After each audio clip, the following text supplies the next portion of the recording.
Welcome back to another episode of Case of Interest Kohberger. I'm Newswatch 16 Stacey Lang.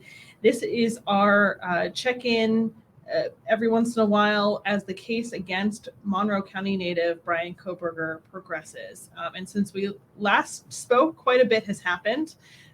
We know now that the trial is not going to start October 2nd, as it was previously scheduled. Bryan Kohberger has given up his right to a speedy trial.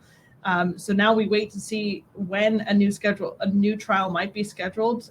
It could be months, it could be years until there's a trial, but there's still lots to talk about here on Case of Interest. This is, of course, our review of all the documents going on in Idaho court from here in Pennsylvania, because as we know, the suspect in the University of Idaho quadruple murder case is Bryan Kohberger, a native of Chestnut Hill Township in Monroe County. So this is very much a local story for us and something we're following very closely. And we take this time to go through all of the court documents that are filed, help explain them to you, show you where you can access them so you can do your own research if you're interested in the case, whether you're following it because you are a true crime fan or following it because it's a local story to northeastern and central Pennsylvania. So let's take a quick look at that document where Kohberger waives his right to a speedy trial. This is kind of a very standard document where he waives that right to be brought to trial within 6 months of his arrest. We were a little outside of that because he was arrested on December 30th here in Pennsylvania and arraigned about a week later in Idaho. And that trial was scheduled for October 2nd. But now that has gone out the window. So we'll wait and see when that's going to be scheduled next. But there are a couple of issues that are being discussed right now.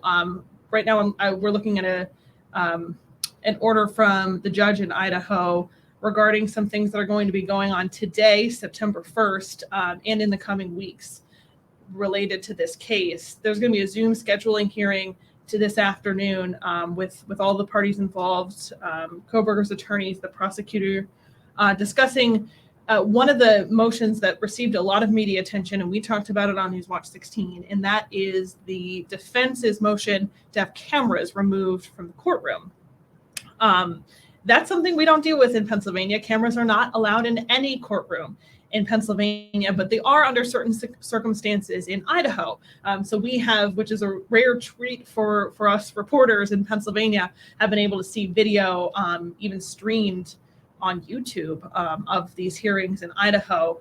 But the defense is arguing that when it comes time for trial, whenever that's going to be, that cameras shouldn't be there. And there's a pretty lengthy motion, let me see if I can find it, here it is, that lays out their arguments, and there's some precedents, some other cases that they cite arguing why they shouldn't have cameras in the courtroom. And one of those is because they say that already the cameras that have been in these hearings aren't following the rules. There was actually a motion from the judge in this case saying that what we refer to in the media business is the pool camera. So there's one camera to cut down on clutter, really, more than anything else. There's one camera, and everyone from the media can access that feed of video. Shouldn't be focused on Kohberger. So there's some examples right here of them zoomed in very closely on his face, and they're arguing that opens up, avenues for interpretation. There are also cites on here, tweets and Facebook posts and TikToks that they cite where people, provide analysis of his body language, what he was doing with his face, and what that may or may not mean. And all that chips away at Kohberger's right to a fair trial.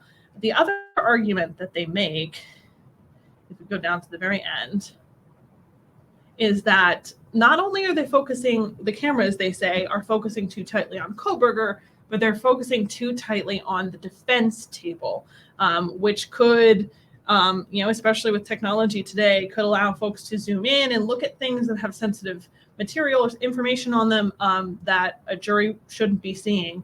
And that's another reason why they're making that argument.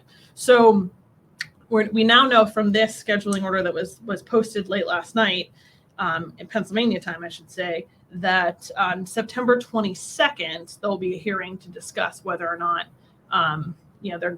I'm sorry, September 22nd, they're going to discuss the defendant's motion to have the indictment thrown out, which we don't have a lot of information at this point. And then today, they're going to discuss when they're going to hear arguments about cameras in the courtroom. So obviously, as members of the media, that's something that we're really interested in, and we will be following once we know when that is scheduled. So even though we know a trial is not going to happen anytime soon, there's still lots going on and lots to talk about, and we're going to be here to talk about it on Case of Interest Kohberger. Thanks for joining us.